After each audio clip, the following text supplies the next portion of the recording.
J'ai choisi le visage de maman Denise Nyakero parce que c'est un visage qui inspire aujourd'hui, c'est une force et c'est parmi les visages féminins qui représentent l'excellence.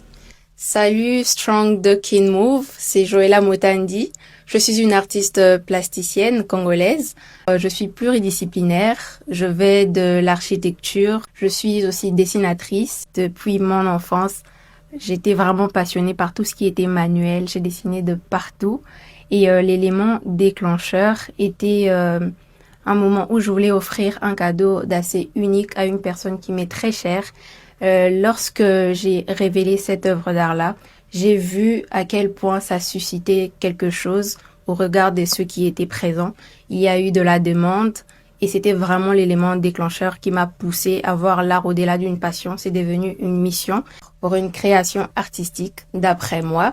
La première des choses à faire, c'est d'observer minutieusement le sujet, de connaître ce qu'il faut faire, le contour de l'objet, faire des recherches s'il faut. Deuxièmement, savoir quel matériel ou matériaux utiliser pour la concrétisation de cette œuvre d'art-là.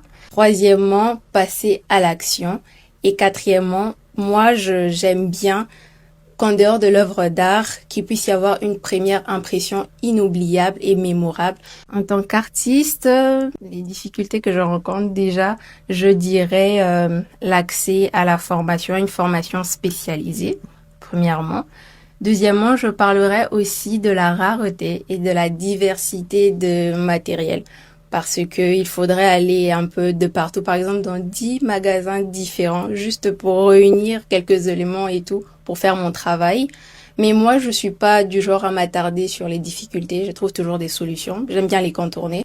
J'aimerais bien transmettre de l'information, le savoir, le rappel des bonnes valeurs de manière générale, avec beaucoup de persévérance, avec une étude infinie, on peut avancer, évoluer et se démarquer.